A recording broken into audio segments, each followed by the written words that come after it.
As the dust settles on another NHL season, the Vancouver Canucks find themselves in a familiar position, out of playoff contention. The disappointment is palpable among fans and players alike, as the team grapples with the reality of missed opportunities.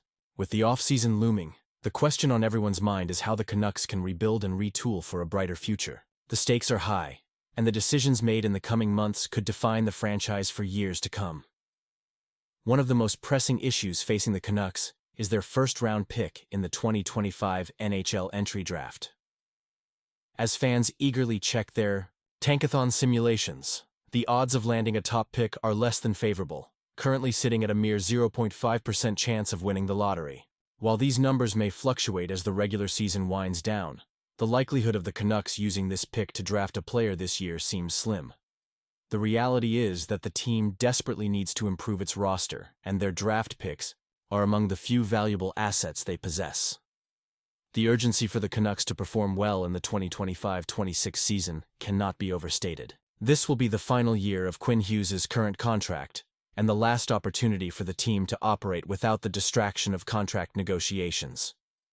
The performance of the team during this pivotal season will likely influence Hughes' decision to re-sign. While it may not be an exaggeration to say that the future of the franchise hinges on the next season, it certainly feels that way. In addition to Hughes, the emergence of young star Elias Pettersson has made him a largely untouchable asset for the Canucks. With the 2025-26 season being so crucial, having NHL-ready prospects who can step into significant roles while still on entry-level contracts is vital.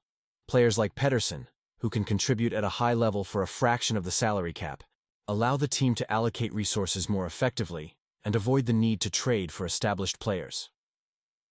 This brings us to the Canucks' NHL-ready prospects, including Jonathan Lekkerimaki, who has recently been demoted to the AHL after dominating the league.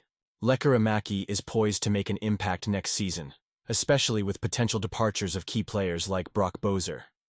Similarly, Tom Willander is another prospect who could be ready to make the jump to the NHL, having shown promise in a collegiate program known for producing high-caliber defensemen.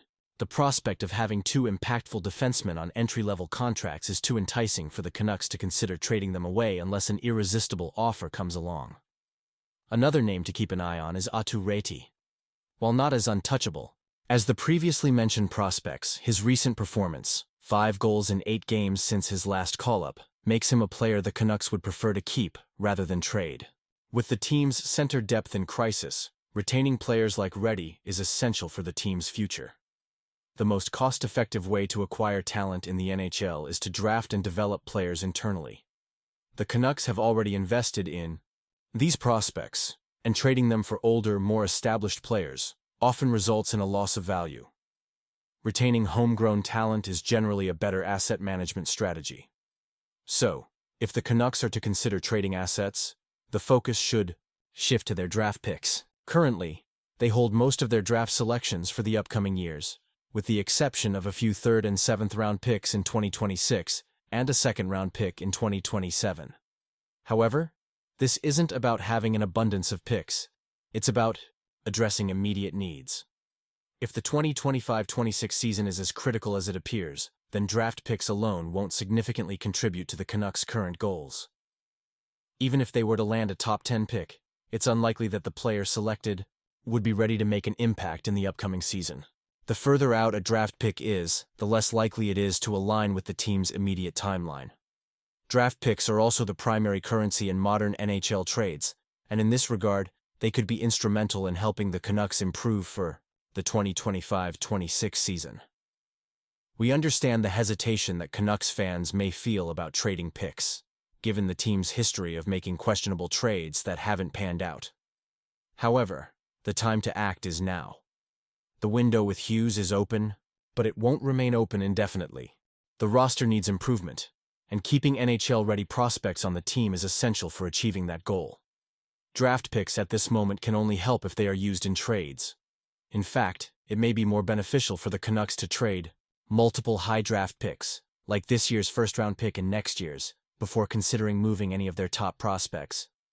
While no player is truly untouchable, it's unlikely that the Canucks would receive an offer substantial enough to part with their key prospects. Instead, it seems more probable that the Canucks will look to make their moves using draft picks this summer.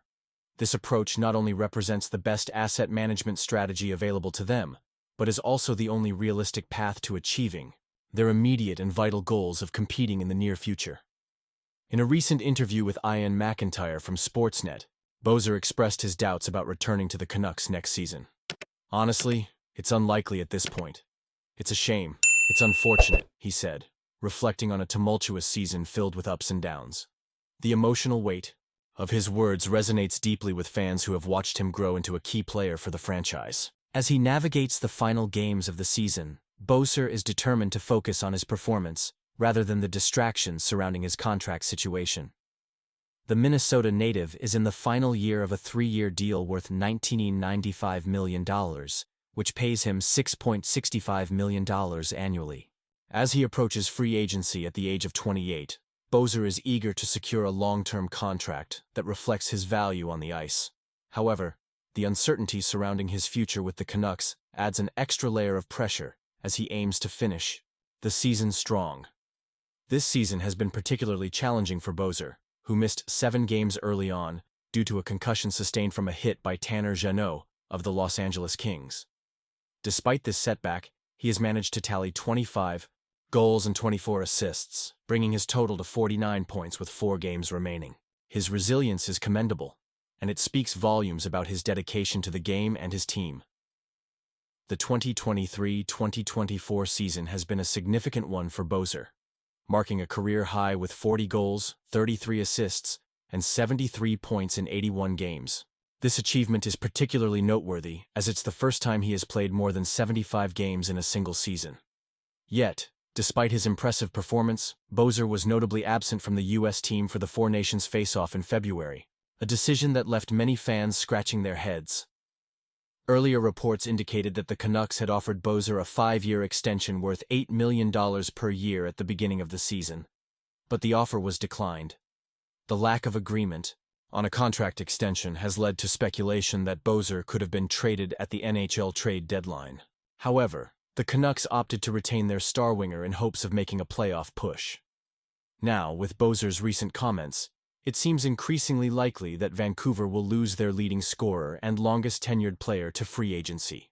The prospect of losing such a vital player raises questions about the team's direction and strategy moving forward.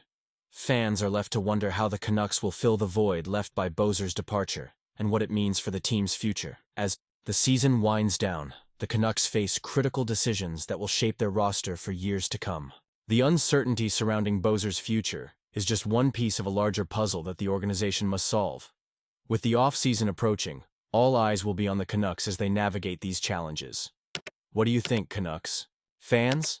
Should the team have done more to secure Boeser's future, or is it time to move on? Share your thoughts in the comments below, and don't forget to like and subscribe for more exclusive sports news.